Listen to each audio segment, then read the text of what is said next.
In any case, okay, so today is the Health and Engineering Science Student Conference here at Cypress Creek High School, first time ever. So you're the lucky first timers.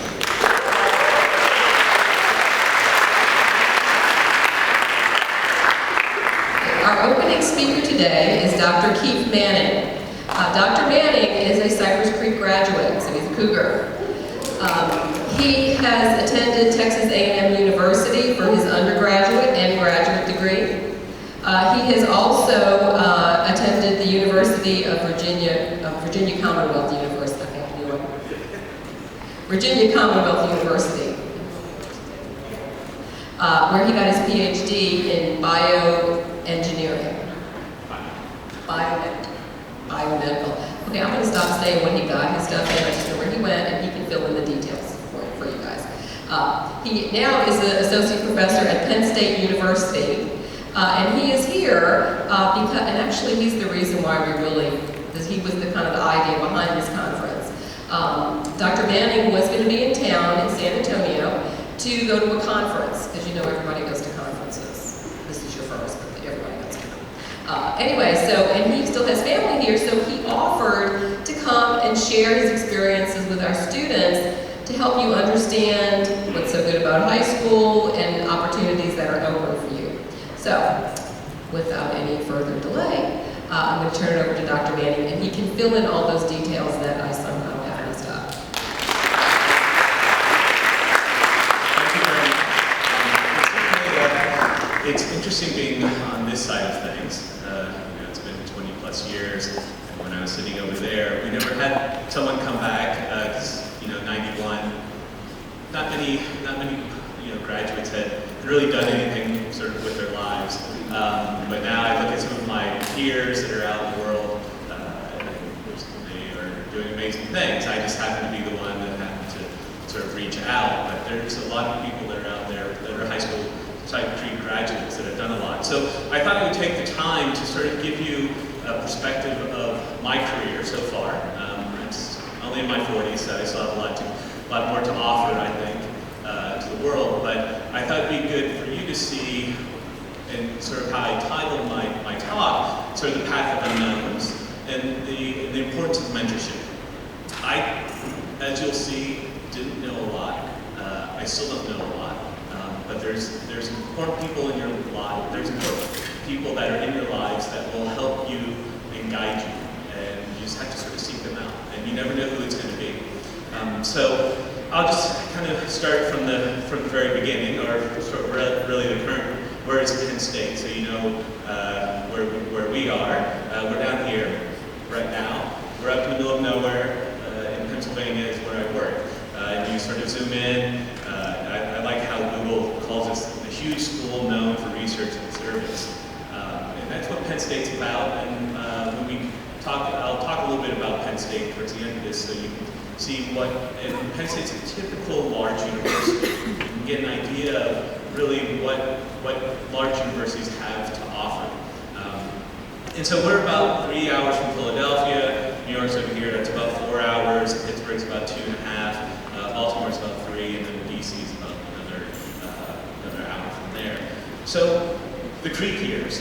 I grew up in Dorchester, not too far from here. Grew up, my family lived there, I think until about 2000. I went to Matsky and Lyle. I'm a Cy-Fair kid. I was the fourth brother to attend Creek. I'm the youngest of 4. And then, it's a long time ago, 87 to 91. This is what I did while I was here.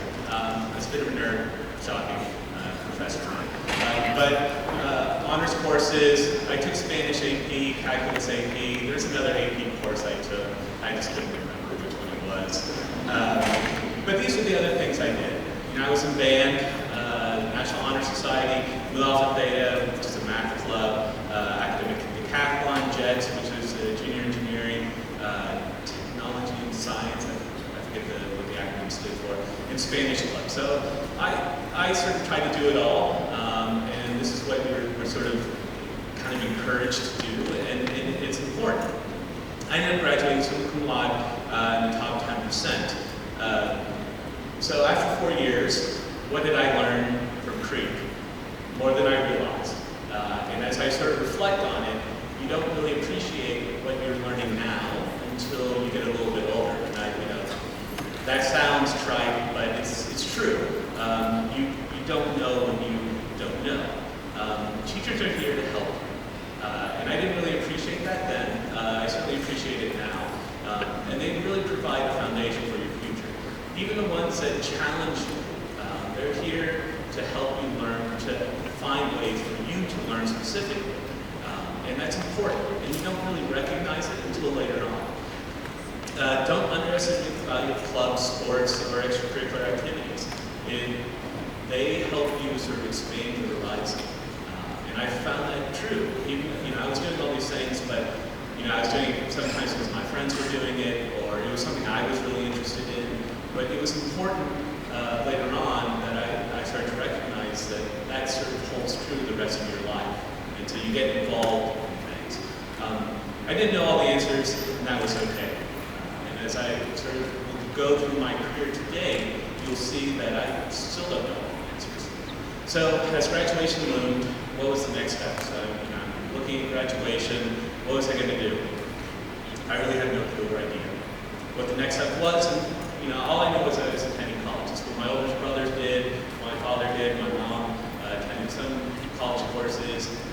She's from Bogota, Colombia, so we had a very different environment growing up. But all I knew was I was going off to college, but I had absolutely no idea what I was going to do.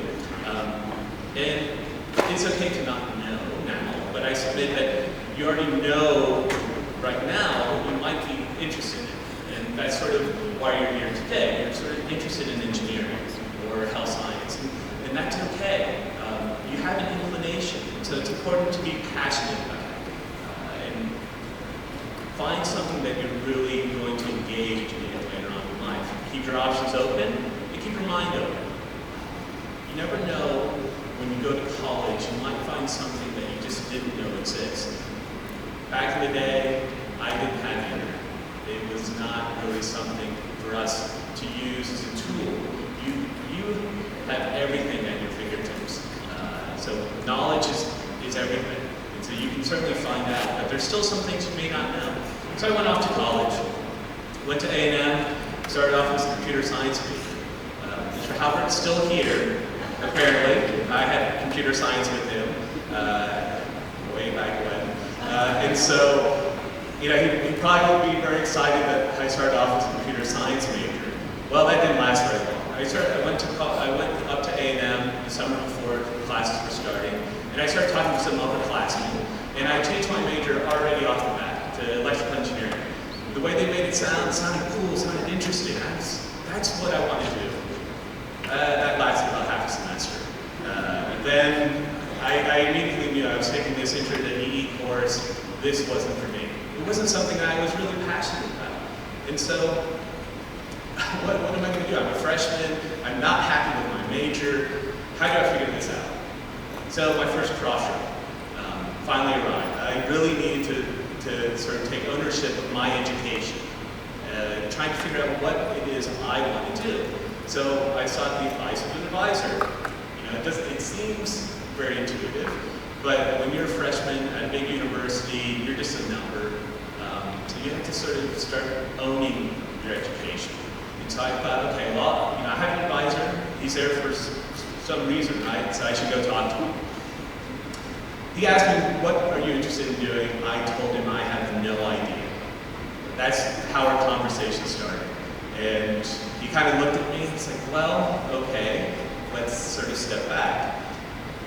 I said, well, I'm good at math and science. I'm very good at math and science. And I said I was interested in medicine, but I knew I didn't want to be a physician. He goes, well, you know what? I think we have the perfect major for you. It blends both engineering and medicine. It's from the technical aspect, and it's bioengineering. And so that's how I started my path in bioengineering.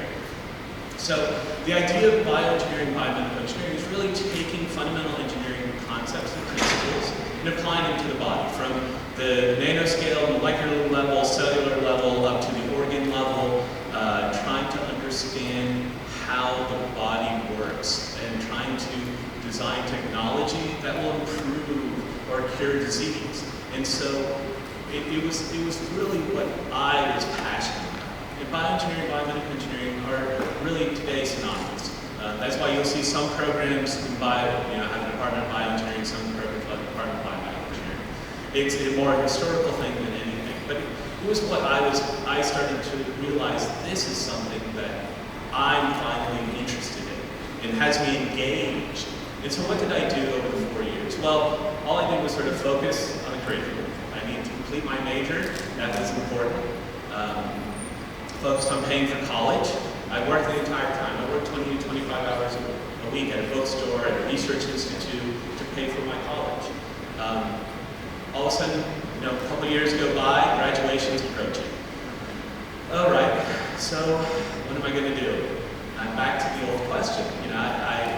In my mind, all I thought was, okay, go to college, get my degree, and go get a job. That's what a lot of my peers were doing. That's what my brothers did.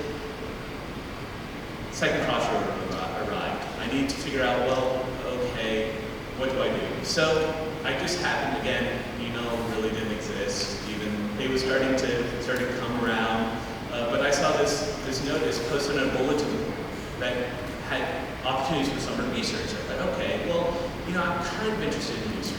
And so I approached my senior design professor and said, what, is it okay if I apply for this and will you be my sponsor? And so we talked about what kind of project I was going to do. And I was really interested in the heart. I was really interested in blood flow. And he was doing some development in blood pumps.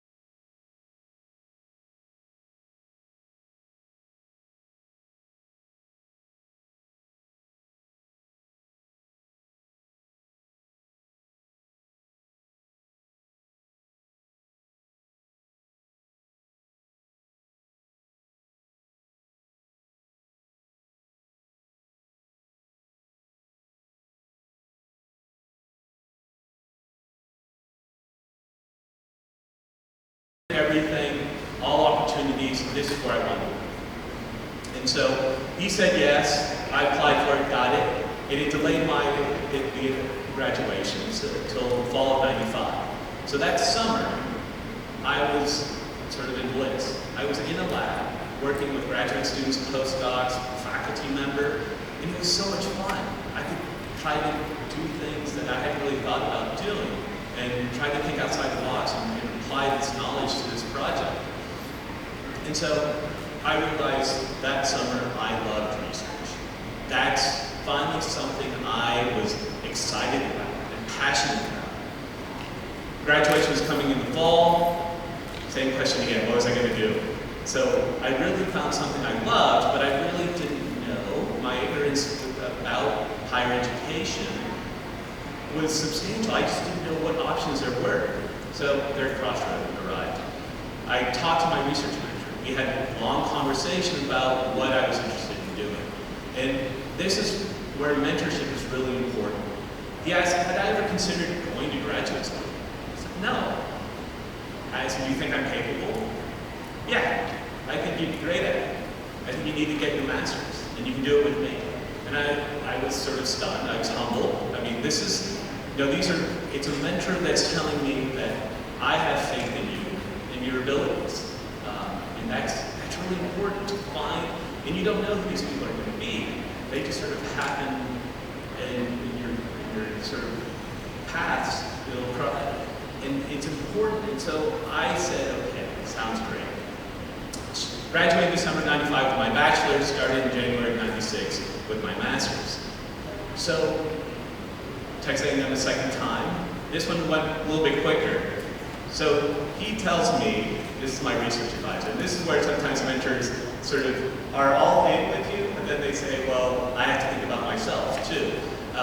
He actually told the entire research group, which is about, at the time, I think it was 8 graduate students, some of us seeking our Ph.D, some of us that he's leaving the university. He's going to go start a program at Virginia Commonwealth. And all of us were stunned. I was especially stunned because he had just recruited me to become a graduate student and then was telling me I'm leaving. And I felt a little betrayed. But he had sorted it out in his mind that he knew that with the project I was going to do, I could do it by myself.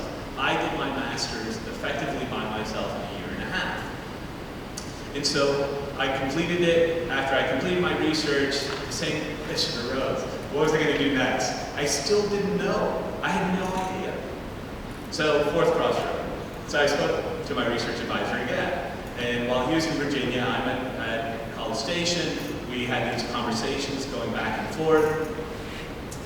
I ever considered doing my Ph.D. The answer was no. Do you think I'm capable? You know, so finally, he said, yes, I think you are, and I'll even pay your way if you come to VCU. He had an ulterior motive, and I knew that. He needed someone to set up his lab there. I was the only one that he thought would be transferable and go with him, because he had already sort of set out what he was doing with all his current graduate students that were still at A&M. And so I said, sure. And so I became the first family member to actually leave Texas for school. And my mother was absolutely devastated. She was crying all the way. I could see in the rearview mirror, holding my dad, just, oh, what's my baby going to be doing? I was excited. I was leaving the nest. I was moving to a state I hadn't been to. I was all in. And so I started in the fall of '97. So my VCU years were all about research. As a PhD student, that's pretty much your only focus, is just doing research. I did teach a software level engineering course as a graduate student my third year there. And then as I'm looking at my PhD and finishing it in 2001, I needed to decide what was I going to do. So why did I decide to become a professor? And that's sort of an interesting question, because I never realized that I was going to become a professor even when I was completing my PhD. What I did realize is I enjoyed teaching, but I enjoyed research more, and I enjoyed my independence. And that's where sometimes life is not always in your control, but mentors are always around. And I sought my research advisor. I talked to some of my peers who have become our own mentors to one another. I talked to a couple of other faculty. And so I was eventually hired as a postdoc.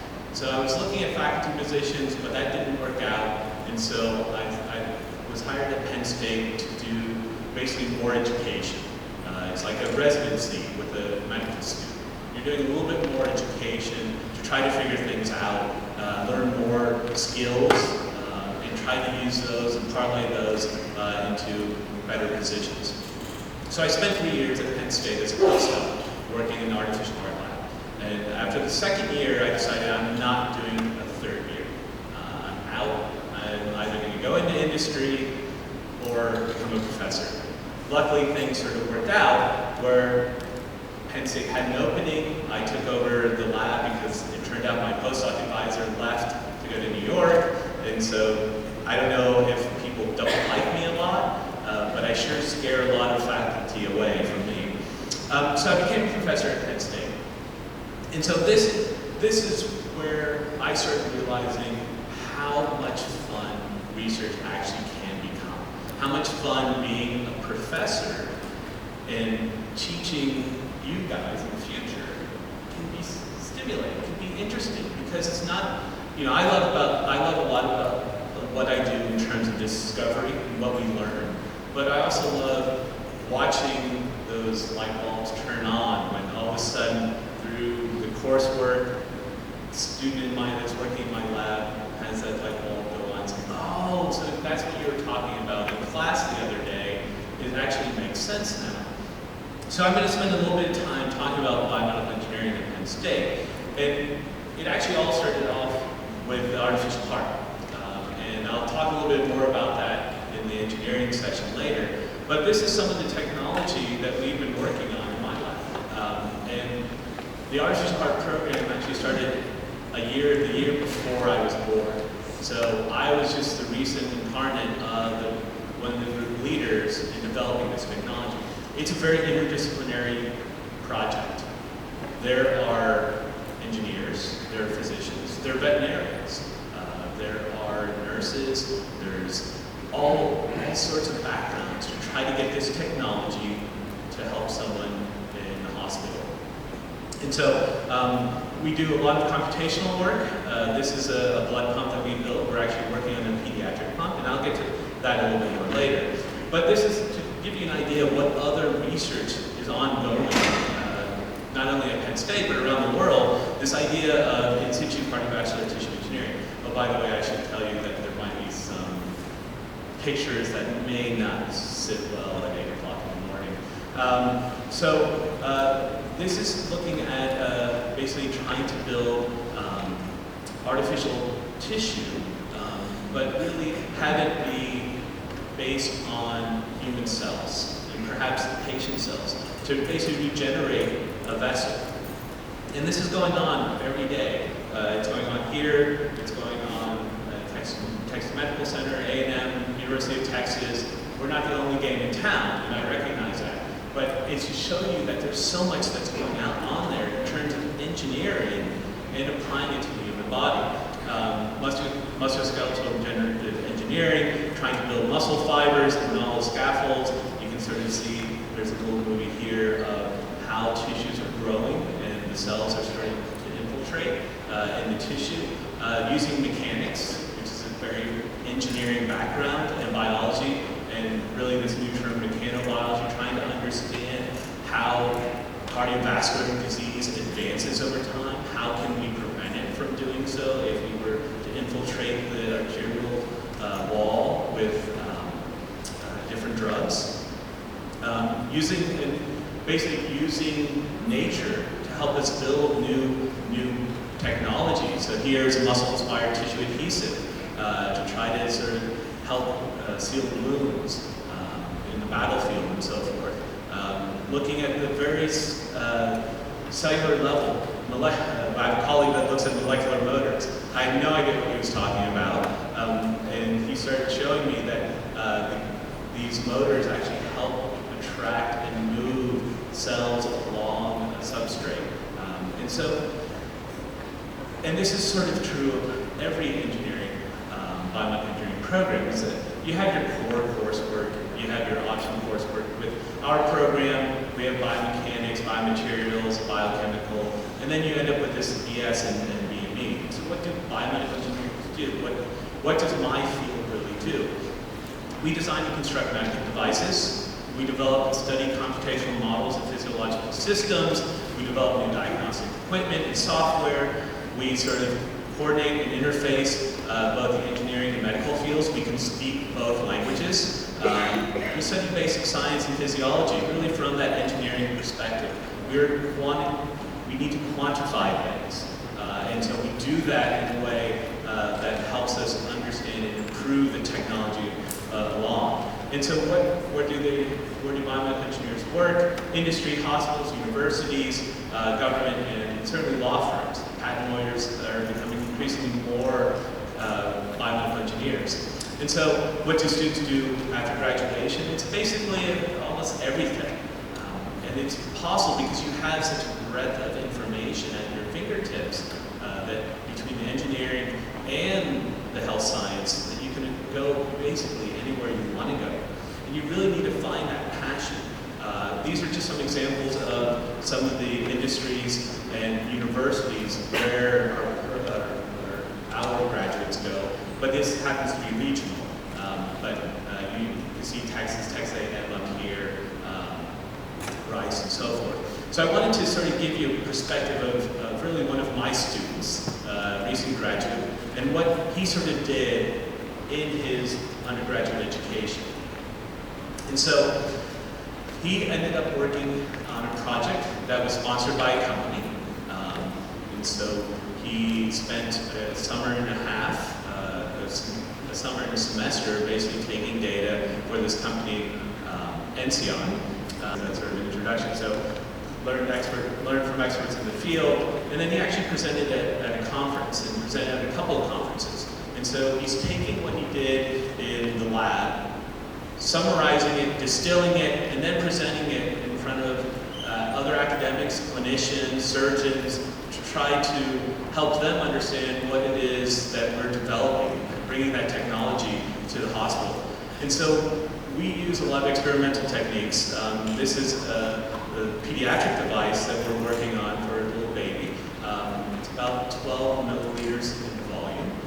And so we're looking at trying to prevent clots from developing. So when you're, basically when you, if you have to cut yourself and it starts bleeding, that clot inside is what we're trying to prevent from happening in the technology, because blood actually is a very living organism and will attack anything that it doesn't see as part of itself. And so to do that, it tries to clot things and sort of prevent any of that, that foreign material from entering into the bloodstream. And so what did he do while at Penn State? Well, he ended up spending a summer in Singapore doing some study abroad. And so this is, when he told me this, I wish I could have done things like that. He actually, for some of his coursework, he ended up doing a project that was sponsored by the university that would help out some people in Kenya. And then the idea of sort of thinking broadly and worldly and thinking beyond just our own borders is very important in terms of the bigger picture. He actually also participated in our senior design capstone, in that he ended up doing something where he integrated a bachelor's and master's and finished everything in 5 years. And so he just finished, well, actually finished this semester. And so there are 100 opportunities, not only at Penn State, at A&M, at Texas, wherever you go.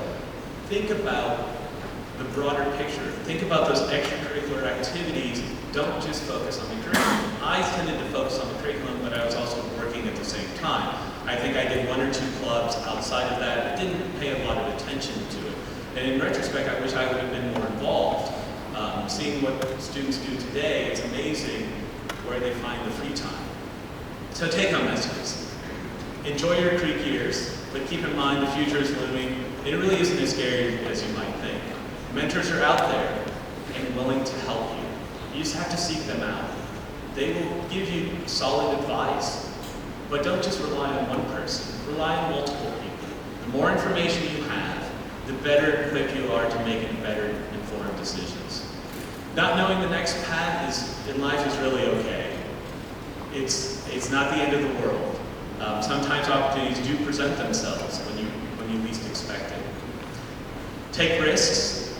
You know, leave the nest. It's okay. Explore the unknown. Step outside of your comfort zone. But if you always stay within that little sphere of around you, you won't really know what's out there. And there's so much out there. Do what you're passionate about, not what your parents want you to do. And as an advisor for undergraduates, over the years, I hear a lot of students, their freshman year, come and tell me, well, my father or my mother wants me to do this. 2 years later, they've changed their mind and they found something and took ownership of their own education. It's important you take ownership of your own education and look towards the future and make sure you're going to be happy about what you want to do. I can't do anything in the lab anymore. I'm too old. The technology has gone by. I have all these people to take care of the work for me.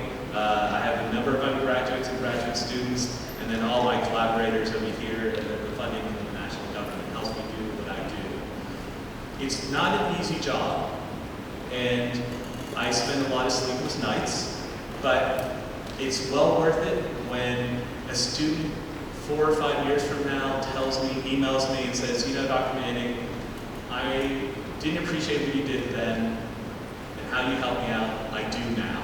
And your teachers here, they're going to get those emails, but you need to really embrace what they're trying to do for you now. And so when you look towards the future, don't underestimate the value of your education. Thank you very much.